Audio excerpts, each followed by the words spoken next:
Welcome to episode 23 of the Parallel Physiques podcast.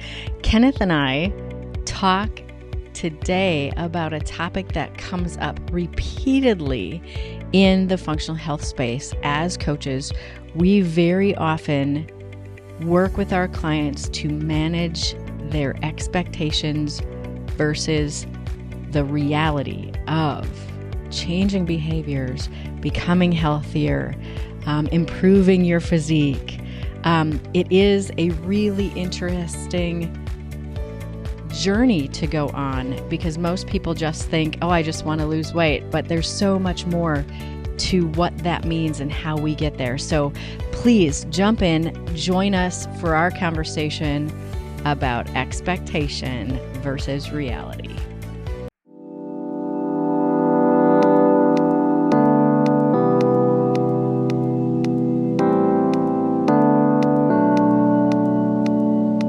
Welcome everyone to episode 23 of the Parallel Physiques podcast. Kenneth and I are here to talk to you today. First of all, let's check in with Kenneth and see how he's feeling so I want to say something first. I am wearing blingy clothes. There's see, I don't know if you can see bling bling and some blingy earrings, and I have the hair because it's Kenneth's birthday this weekend. So I thought I would wear like happy birthday style of clothes. Whatever. I'm serious. I am. What are dead you really serious. doing it for? So no, seriously, that's why I have this. Yes, seriously. So Fancy.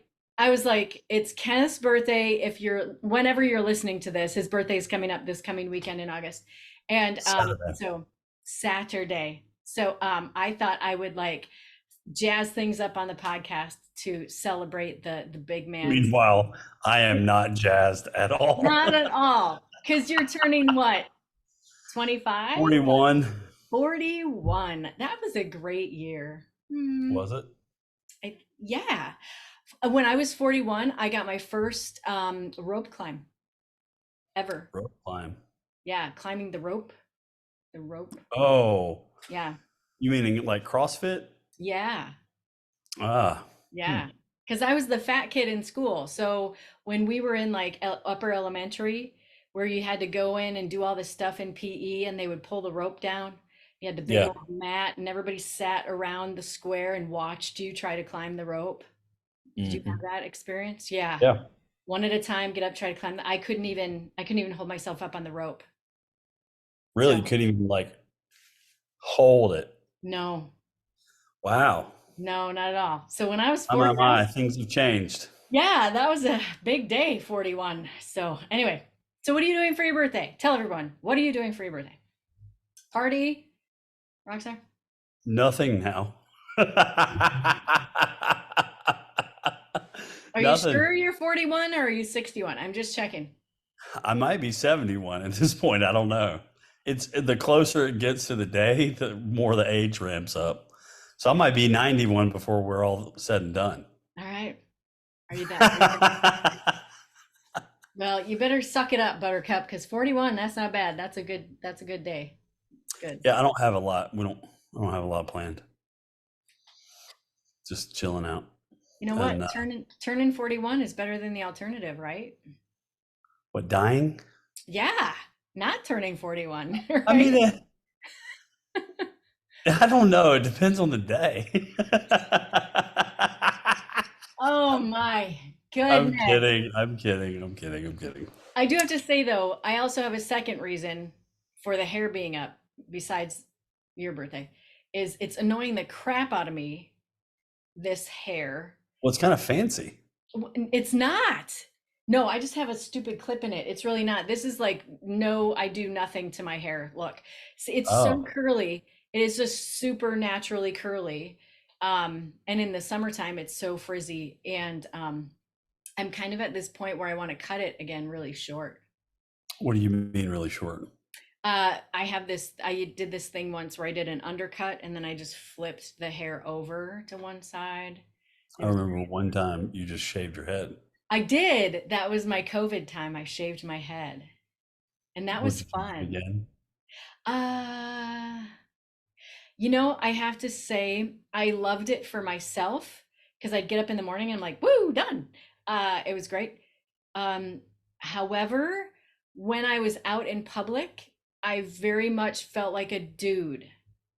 I did. I was like, and I said that to Joe at one point. I remember we were like walking around the mall or something, and I go, do you feel like you're walking around with a dude?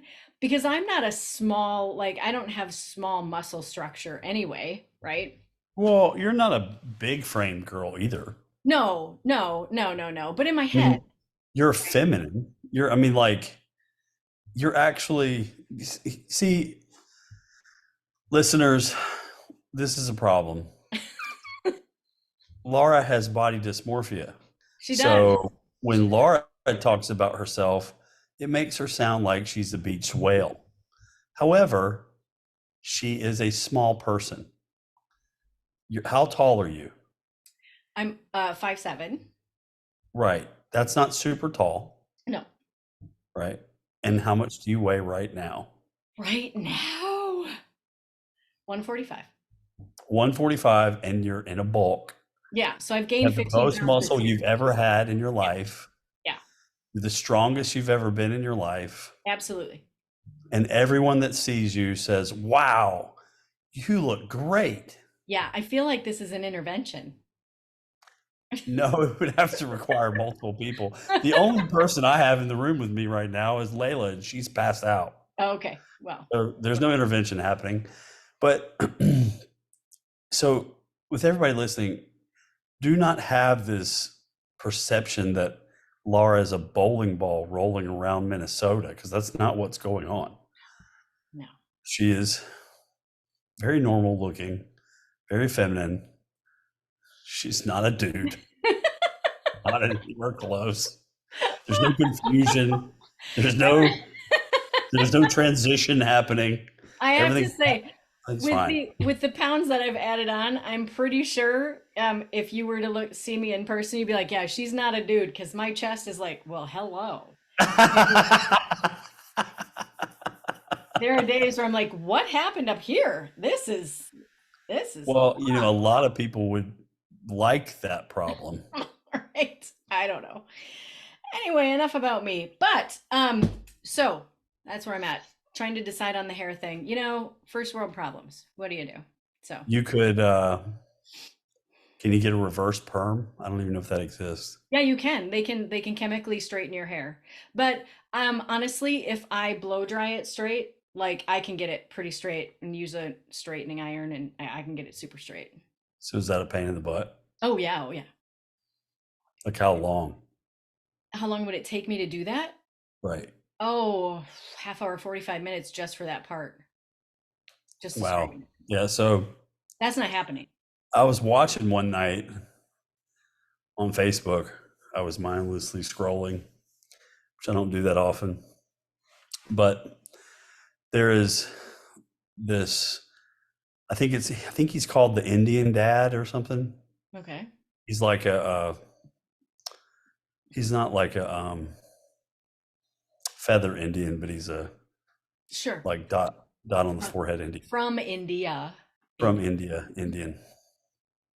And I'm probably not being politically correct or whatever right now, but that's not who I am. Sorry. So you're just getting the real version of me. Yeah. And he's fucking hilarious.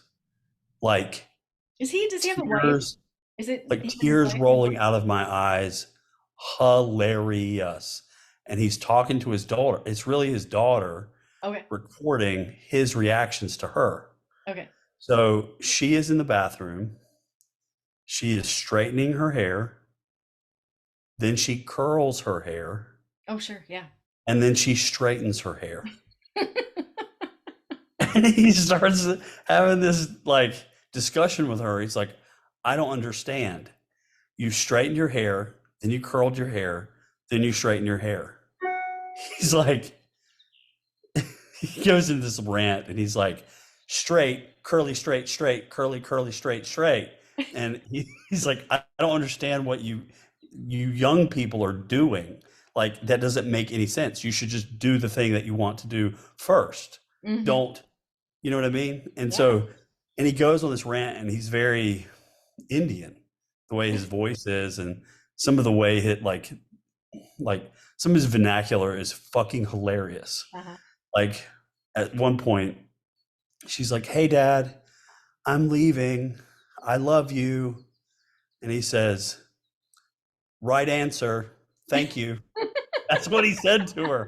And I'm like, this guy is the funniest guy in the world. And he literally gets millions of views. Sure. And but you should check it out. I think it's, in fact, let me look it up real quick. Okay. It's so important. It's It's, so important. it is. It is, to those women, those of us who are of that persuasion out there, or even men who are very concerned about their hair. I mean, you have to be, because here's the thing. If you can't get your hair the way you want it, then you walk around feeling like, I don't know, you rolled out of bed or something. You have to have your hair the way you want your hair. You know when a joke is a dad So joke? on Facebook, Mm-hmm. it is the hold on. I'm getting ready to actually, I'm going to try to play it. Bye, I'm leaving. Bye. Love you. Do you hear that? Okay. Peace to you. Peace? Yes. Peace to Go me. in peace. I love you. Okay, thank you. Right answer. I'm leaving. Goodbye. I love you. Okay, goodbye. I love you. You should. You should. Goodbye. I'm leaving. Bye. Love you. Okay. Oh man. So anyway, it's the Real Indian Dad is what it's called on Facebook. Gotcha. My gosh, I bet I scrolled through their entire page and watched every single reel, just tears coming out of my eyes. Anyway, See, that's the good side of social media, right? That's when you can get it's some really just good wholesome and laughs of funny. it. Yeah, that's the Yeah. good stuff. There you go. So I think getting back to your hair. Well, I think we could leave that subject anytime you want, but okay. I think I mean that's why we were talking about the Indian Dad. I think maybe the reverse perm might be best. That way you just do it and it's done. Nah. But you don't like your curly hair. No, Let's there are talk about days when I really do. So what's the issue? I know it's difficult. It's just, ladies out there, it's just the day. It just depends on the day. Yeah, it just depends on the day. I'm 'Cause, pretty satisfied with my hair. I know your hair is amazing. You do an incredible job with your hair. I do. You do. It is. If you knew how long it took I'm sure. to do this, I'm sure you This- have tons of product. it's a lot of effort. Yeah. Can't see it on Actually- the same side, flattens it out. Yeah. The people closest to me like to call it homeless. It's what it looks like. Homeless person, Okay. disheveled, living outside. Okay. That's what I'm shooting for. So long as you don't smell like that, I guess you're fine. I don't care. I'm not anywhere near you, so that's fine. However, the reality is, this is a great segue, right? We're here to talk about when your reality or the reality of a situation does not meet your expectations, right? Like your hair. Like my hair. There are days when it meets my expectations. There are days when I have no expectations. And by the end of the day, I go, did I even touch my hair today? I think I rolled out of bed and didn't care. Yeah. But then there are days, right, where the reality and the expectations actually align really, really well. And those are, good days. But, having hair as a topic for that is kind of crazy, right? Because we're really not talking about hair. We're talking about everything in general, right? Like there's bigger Right. issues in life when we think about our expectations versus what reality So is. have you had recent issues? that? Have I had issues with reality versus expectations? Absolutely. I mean, I think if we're all honest, we that comes up quite a bit, right? Because it is the act of our thoughts versus what really happens, right? And where do we usually get in trouble is when we are super into our thoughts, right? Right. Like Right? Like I run into this with clients a lot, they're like, I'm going to sign on for 6 months. And I know their expectation is I'm going to drop 50 pounds. I'm going to look like Miss America. Life is going to be grand. It's like, no, that's not going to happen. Right. Yes. My expectation, remember when we started this building journey? I think we started in January. And Mhm. I know that everything I talk about is it's just a process. I'm going to enjoy the process. We don't have an end date. Like we haven't said there's going to be a show on this day, that kind of a thing. Um, but I understand that even though I said those things, I realized that I actually had an expectation that it would be like 6 months. And then Yeah. we would go into a cut and it would be like bang, magic. And I would be done and I would look the way that I want to look, whether I chose to get on stage or not. And that's not the reality. Do you want to talk about the reality? Yeah, we can talk about the reality. So walk us through what happened. Um, well, I think honestly, the biggest reality thing for me was how I enjoy eating, and I know that. But how my like what is going on with my body was a huge like thing. Like I said, we were just talking about. I gained 15 pounds. I've never set out to do that in my life. Have Um, you ever done it accidentally? I will tell you when I was at my lightest weight at 118. I had to gain weight. So I purposely had to allow myself to eat food because I was very anorexic and bulimic at the time. But was it a lot? No, it was a very slow roll. Very slow roll. Right. Yeah. Because when we started this, I weighed 130, 130. Mm-hmm. We started this in January. So I, my whole life I've kind of kept myself in a range, like a 10-pound range. But this was like just eat the food, lift the weights, do the thing, eat the food, lift the weights, do the thing. Um, and it was okay for a while. And then I started to put on weight. The lifting was great. Like I wake up in the morning, I feel great. I don't feel big or anything. When I weight train, I feel super strong. I am really strong. I'm using heavier weights than I've ever used before. I'm just killing it in the gym and I feel great. But by the end of the day, and you and I talked about this, like by the end of the day, I'm like, and I'm huge. like, like my belly and like I don't even want like I don't want to be around people. I just want to like sit in my stuff and just Yeah. do nothing. So Right. that's I did not I had no expectation that that would occur. None. I didn't have any concept of what that would be. Yeah. So you've heard me say that if you're bulking or if you're in a off season and it sucks, you're doing it right. Yes. Does it feel like it sucks? Yes. For about the last oh 6 to 8 weeks, it's felt like it sucks. And In what way? it comes out in things that I say because I feel really fat and I feel very big and my clothes don't fit like I want my clothes to fit. Um that's it. But is it all negative though? It's all negative unless I'm lifting, right? Or just laying around relaxing. But like to put clothes on, to be out in public, that's where it gets uncomfortable. Right. But what does everybody else say? Oh yeah, I know what they say. And what do they say? They say I look beautiful. They don't notice a difference. I'm just strong. That's what they say. I So know. so that's the reality? That is the that is the reality.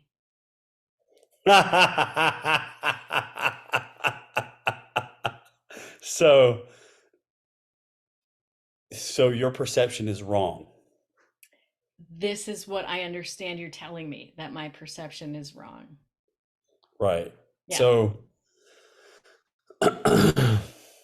relating this to clients other than you, Please, let's do that. There's No one wants to hear about me. No. so everyone I work with has a perception of what's going to happen, or what their expectations are going to be, Yes, and they're never right. it's true. Write that down. You are never right. Yeah. Never. It's going to be totally different than you thought it would be. Right. And not only that, but let's talk about plans. And you know what? We'll bring Eddie into the mix, because this is the last competitor that stepped on stage for USA's, 2 weekends ago now? A weekend ago. And Eddie came to me at 9 weeks out. I did not know who he was. He was a referral from Ryan Farida.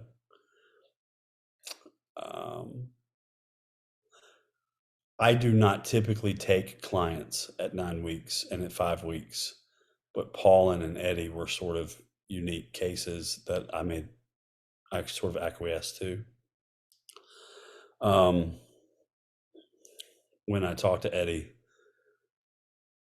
I preferred not to do a prep. I wanted to roll right into an off season, because he was lean enough to be able to do that. I saw some holes in what I thought he needed to be a pro. He wasn't there yet. And he had already paid for the show. Like he was already set on it. So we went ahead and I just rolled with it. And the plan was to make the best of it, to prep the healthiest that he could prep. And for him to really transition from an unhealthy way of bodybuilding into a much healthier way of bodybuilding. And so his expectation was, not only was he going to be losing weight, but he was going to lose muscle. He wasn't going to look good. And the thing that I kept preaching to him was his stress levels. He had a job that was, I don't know, probably one of the worst jobs I've ever heard of. And he was running a significant amount of gear meaning anabolic steroids. Which is not necessarily the healthy way to do it. And so I immediately reduced it. In the big scheme of things, I probably reduced it down to an eighth of what he's used to using. And, from a stress perspective, I pulled back training. There was all kinds of other things we did. I transitioned him from 6 meals a day to 4 meals a day for digestion issues. There's all kinds of things I did. And so his perception was, I'll go with it. We'll see how this goes, but it's not going to go well. I can already kind of tell it's just not going to go the way I want it to go. Well, as the weeks went by, his perception started to change. He was like, wow, we might have a chance. I'm really lean. This is crazy. And certain bodybuilding shows, you have different judges, and various judges have different likes and dislikes. So Steve Weinberger was the head judge at USA's, and he's sort of known for wanting bigger athletes to win.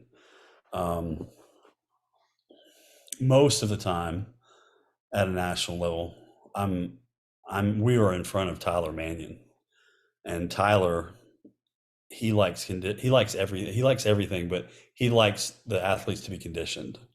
And so that was our main focus, was making sure Eddie was conditioned. And he was probably one of the most, if not the most conditioned athlete I've ever put on stage.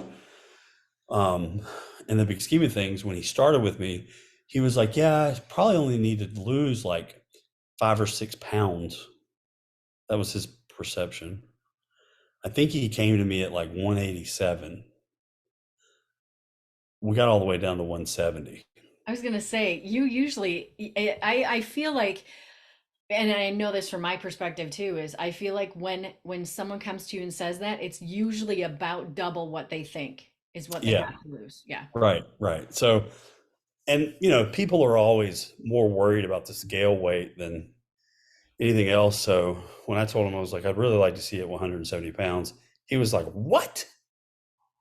It's like, yeah, you want to be fat free? That's what it's going to take. Mhm. And when we got to it, he had been conditioned enough along the way, and he had understood sort of my thought process and where we were headed, so that he did not freak out, lose his mind over the fact that he was 170 pounds. But the difference with Eddie is he's really coachable, which is Mhm. surprising. I didn't think he would be. And I don't know what it was, and maybe we'll have him on the podcast at some point and ask him what made him transition from his old way of life to this way of life in such a short period of time. Right. I know I have a reason. I know I'm part of the reason in there, but there's got to be a bigger reason for some reason. Well, and we So know that with all of our clients, right? I mean, we're great. We're always part of the reason, but if they don't find it within themselves, if there's not something going on in there, right, they're not going to change drastically the right, way that they would need to in order to get healthy or get where they need to go. There has to be something going on in there. 100%. Yeah. So with all of that being said, we started thinking, you know what? We might have a chance getting first call outs.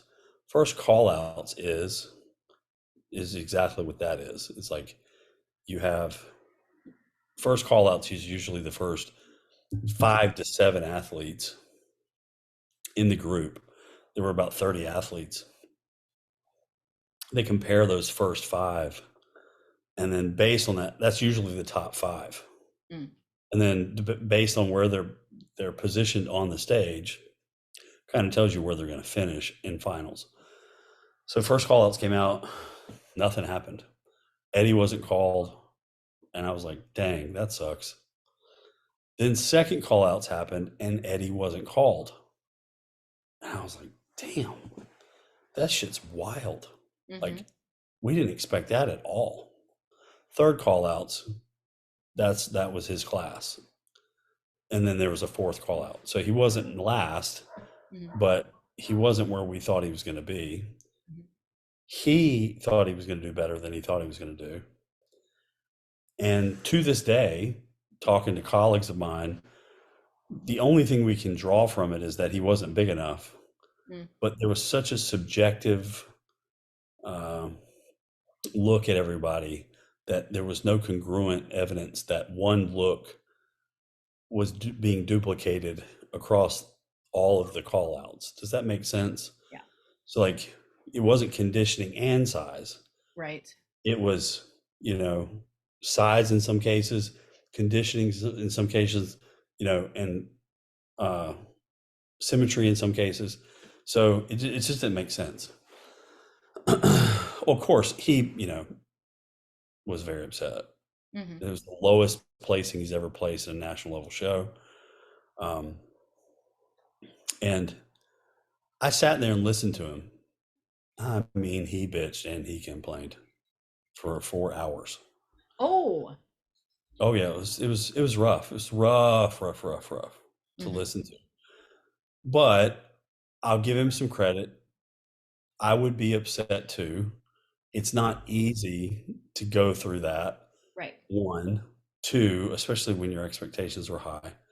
2, when things don't make sense and you've poured everything into it, then that escalates being upset. Yeah. And you kind of have everybody around you going, dude, what the hell is that all about? Mhm. So I kind of just let him calm down. I didn't say much.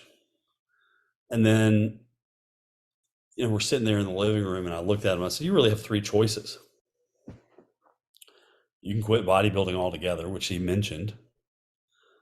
You can fire me, go get another coach, or you can stay with me. We can go into an off season like I had told you we needed to do. Mhm. We're going to do a health phase to make sure you're healthy, and then a long off season, and then you come back with a vengeance, and you kind of have in your mind, like, I lost it here. It felt unjust. Let that negativity sort of drive you throughout the rest of the off season to get better and better and better and better. Sure. And I looked at him and I said, I really don't care what you do. It's your life. Now, selfishly, if I'm looking at the situation, your potential is high. So it makes sense for me to coerce you into doing what I would want you to do. But I'm not interested in that. I'm interested in whatever your decision is. So ultimately, he decided to stay. And I think there's a couple things that go on with expectations versus reality. You have coaches that do not set expectations. There are coaches that do not communicate the fact that, okay, this is not a 5-week program. We're going to get shredded, honey. Yeah. This is for the foreseeable future. We don't know what's going to happen because you've got to heal. You've got to do all these other things potentially.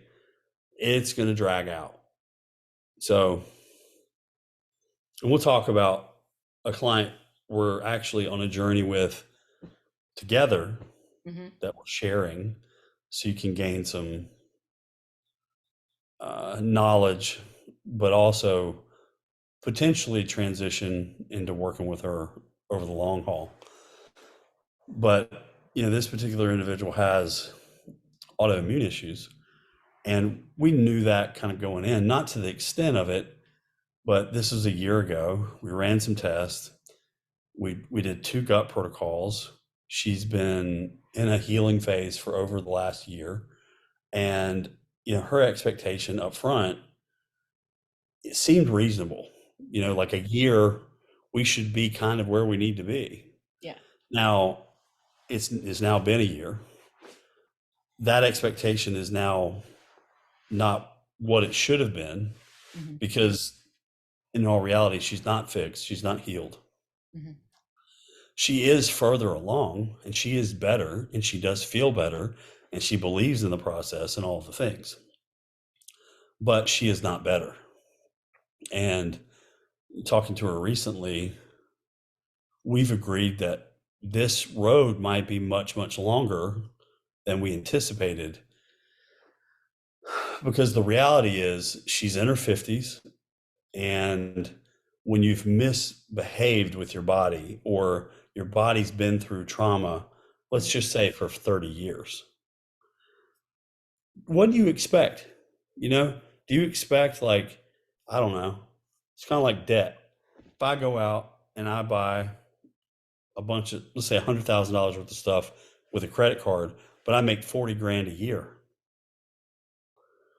we're in this debt for a while. Like, we better strap it on.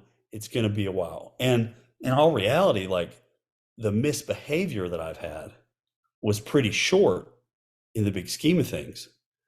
And sometimes that's the way it is. You can burn a house down pretty damn fast. Right. You can't build it, though, fast. Right. Without having problems. So I think that's, if you're a client, you're listening, you have to realize, like, you probably did a really good job burning your fucking house down. You probably had a lot of fun, right? Yeah. And you probably honestly did a lot of things that everybody does. It's not like, we're not saying that you went out and shot up heroin every day. I mean, right? You could have. You could have, but most people don't. Most clients that we have weren't doing that, but it doesn't have to be that. It can just be buying into all the things that you've been told are good for you. Thousands of hours of cardio, doing more, eating less.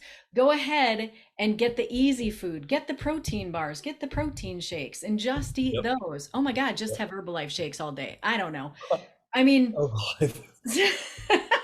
Sorry, little slime. Or, you can sleep when you're dead. What else? All of those things, which is pretty standard American culture type of fare out there. And you do that long enough, and everybody is different. And you've been burning your house down for a long time. Well, actually, you've just been making s'mores over the coals. It's been burnt down for a while. Yeah, And absolutely. so, then you come to us and you say, okay, well, I'd really like a mansion on 40 acres with a pool and a slide and, maybe some animals on the property and a Hot tub. basketball court and hot tub and all the things. It's like, whoa, how about we just pour a foundation first? Hmm.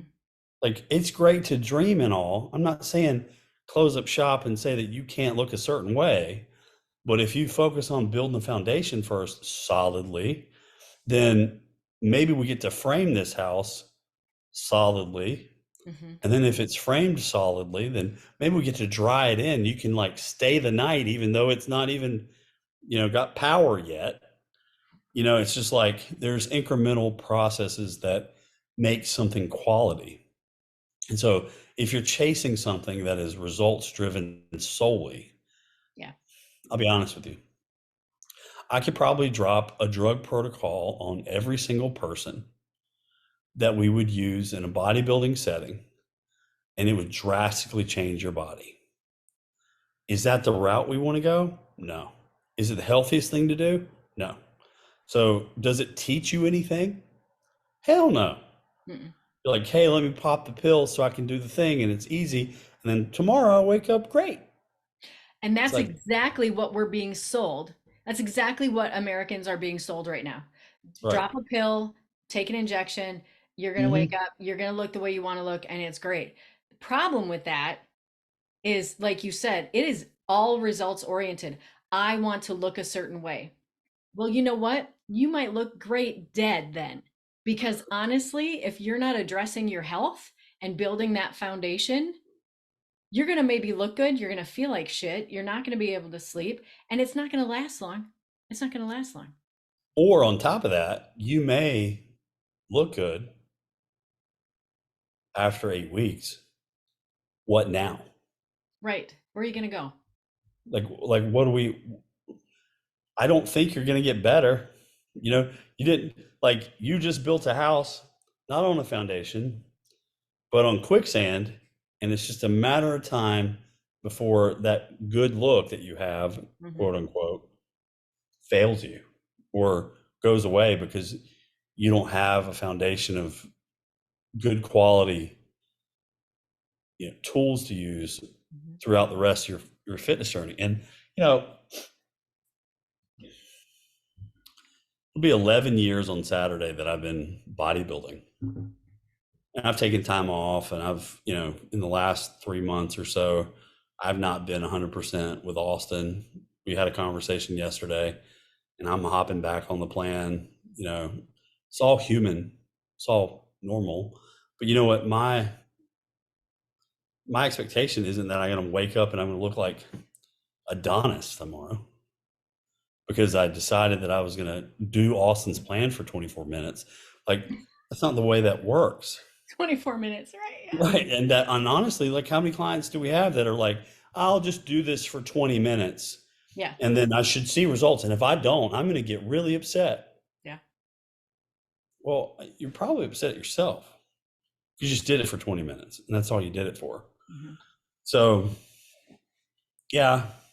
And I think that's really the core or the crux of what we're talking about is you have to, with the help and assistance of others, manage those expectations because reality is it's all a process. Everything is a process.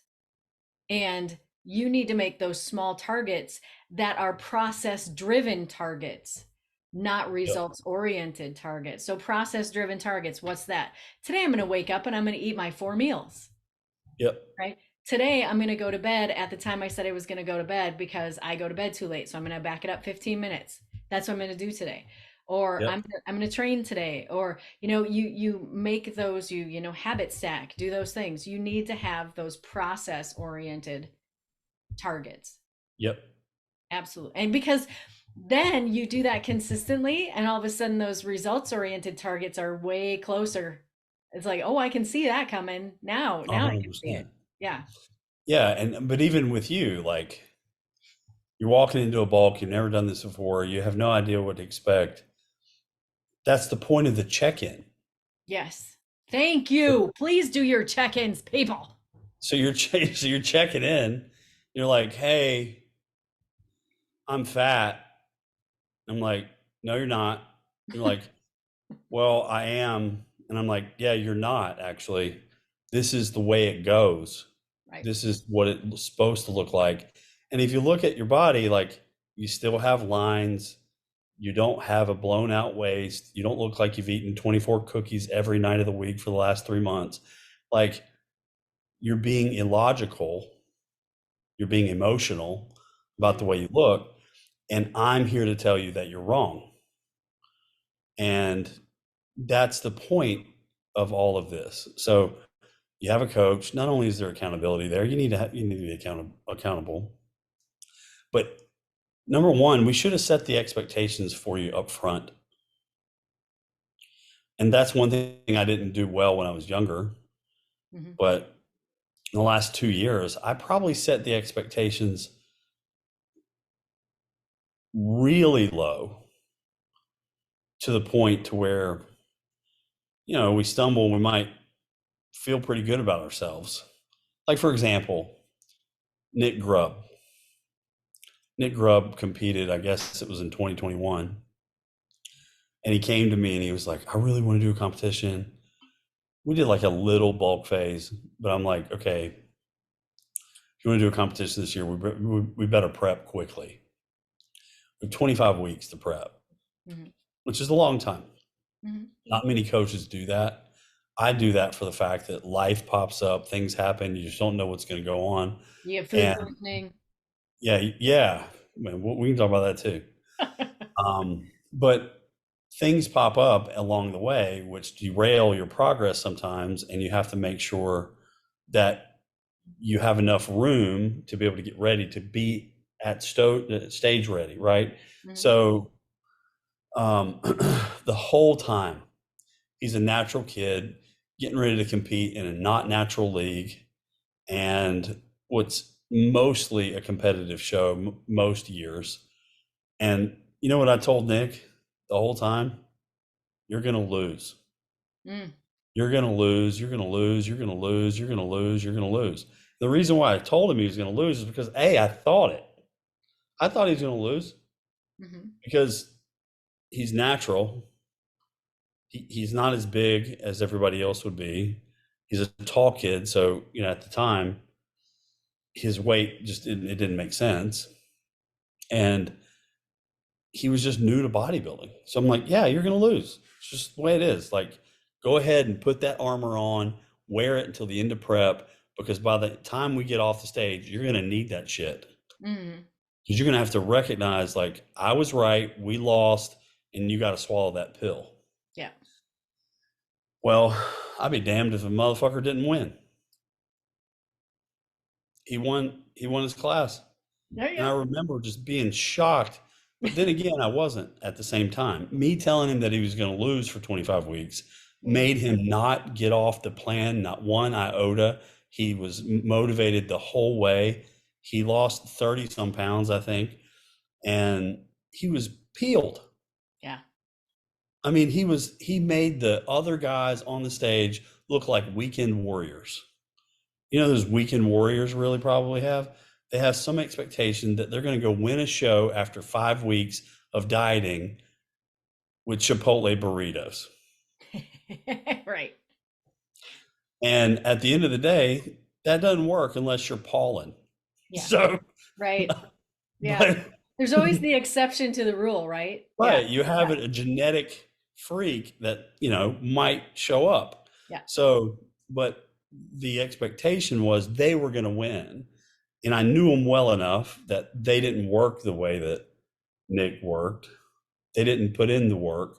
They strayed from the diet, all those types of things.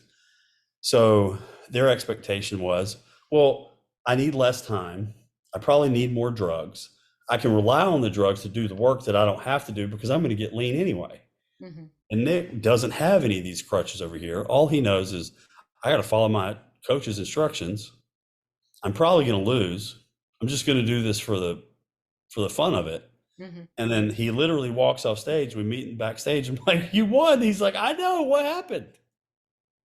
That's awesome. So there's those cases where that exceeded expectations. Mm-hmm. And then, but the majority of the time, when you set out on a plan, how often does it go to plan? Rarely. Never. Yeah. Yeah. It's either way better than we ever expected that it was ever going to be. I mean, how many times has that happened? Very rare. Yeah.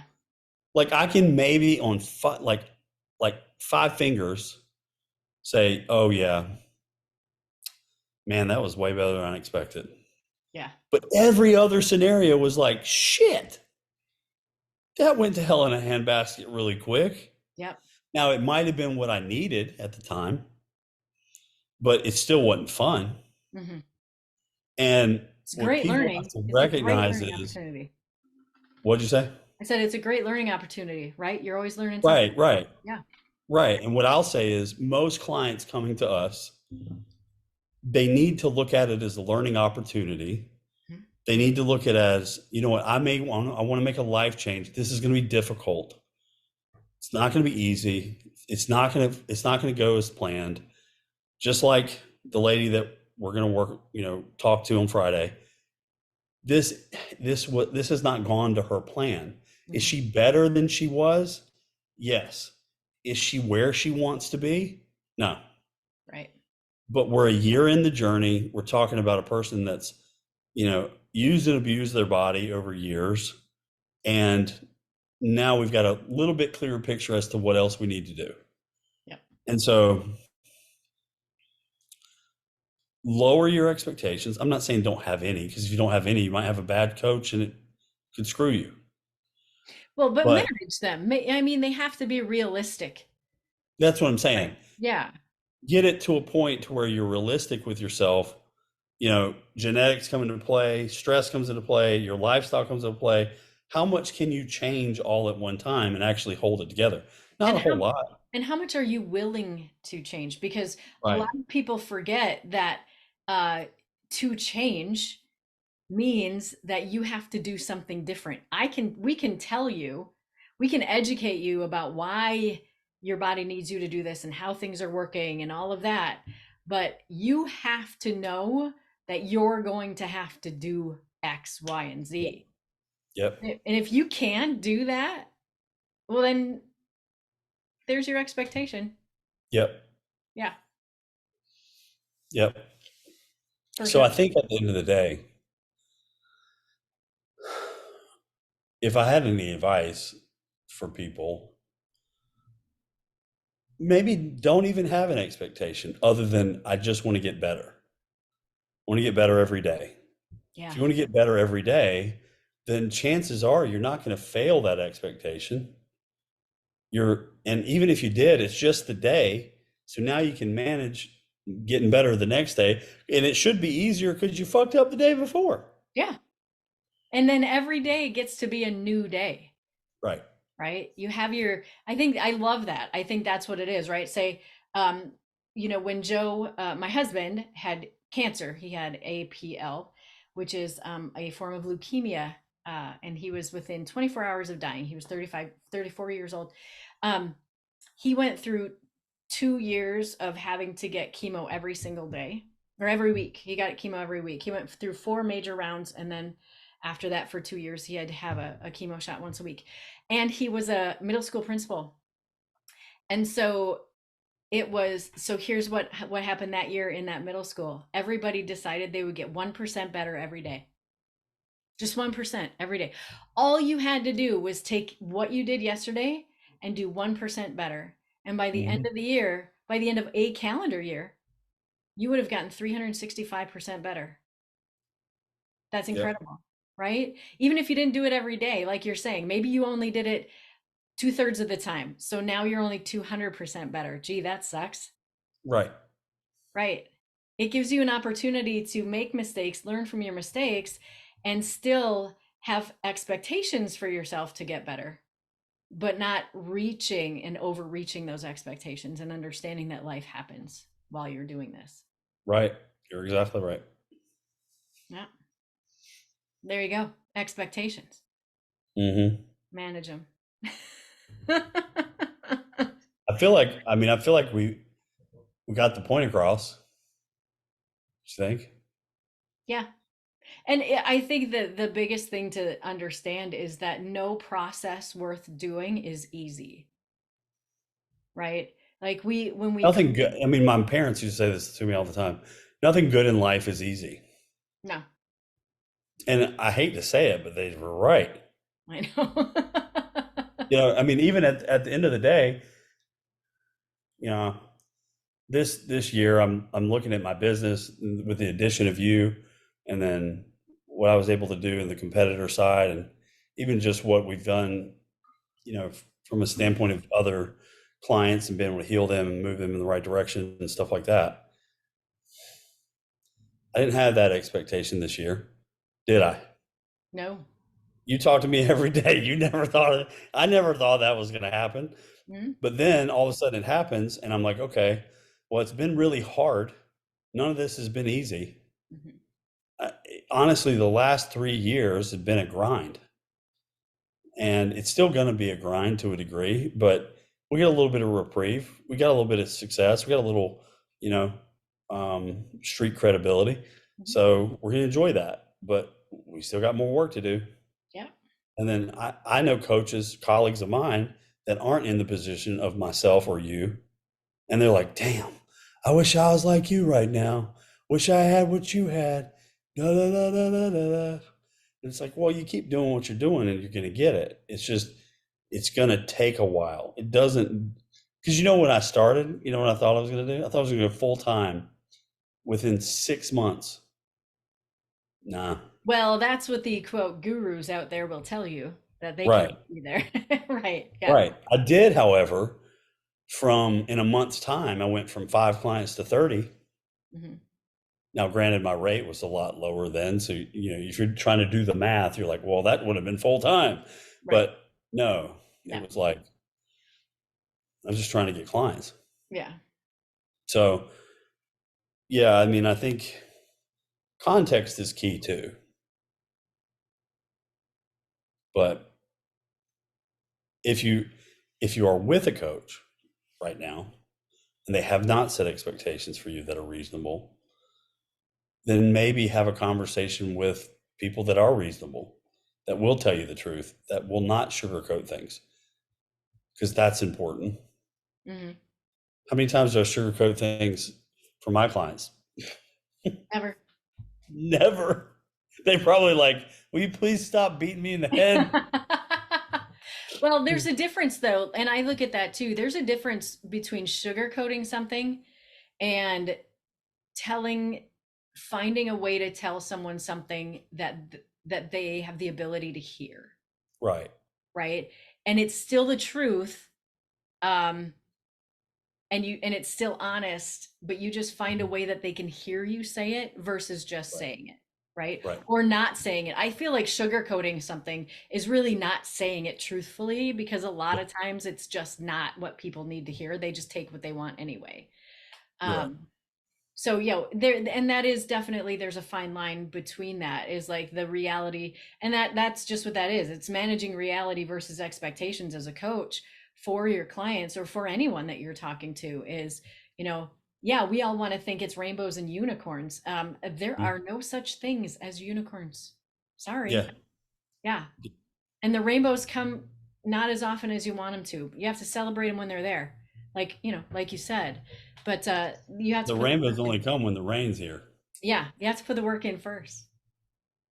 Yeah. So focus on the small things, focus on the work, and you have to enjoy that process. Focus on enjoying the process, because like you said, and I think this is so important for people to understand, is once you reach that goal, what then? What then? You should have been creating other results oriented targets, goals, whatever you want to call them, along the way. Because what happens is, just like once we get your gut healed, that's great. Take everything we learned and go do what you need to do. And then all of a sudden, your gut's going to be healed. Things are going to go great. You're going to have a goal, and you're going to get, like I did, you'll get food poisoning. Food poisoning. I have one off-plan meal a week. One. Anyway. And she got food poisoning, and then that's a very high chance that you have SIBO. Again. Yes. which is something I said I would never go through again. I was like, I'm never going to do that again. And so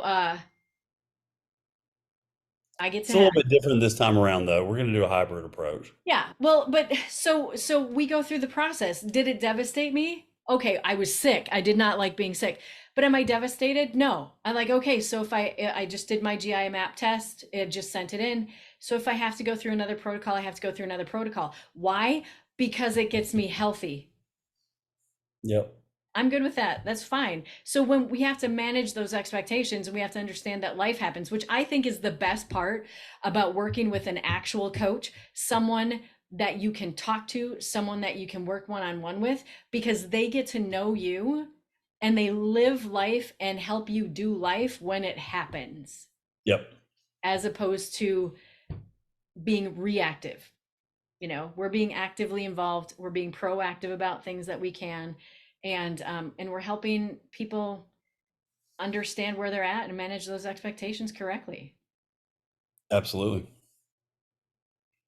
All right, so I think honestly the biggest thing takeaway from this is, and I like how you said it, it was, you need to be more process oriented, less results oriented. Instead of looking towards the results all the time, find those places in your process that you can enjoy and figure out and really put the grind in. Put the grind in, because it's your health. You'll grind all day for work. Most people will grind all day for work.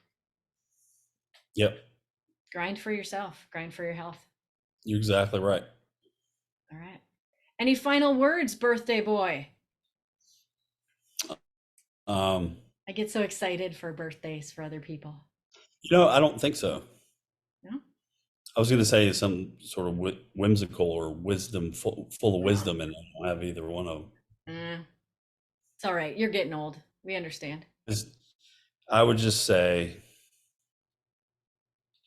do what you want. Do what you want. Do what you Do what you want, want. and you will get the results that you have put the time in for. Yep. Do what you want.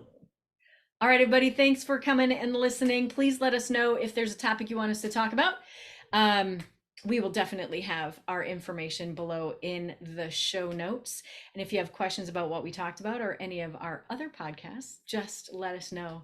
Remember, check back next week for another rendition of the Parallel Physiques podcast. Have a great weekend, everyone.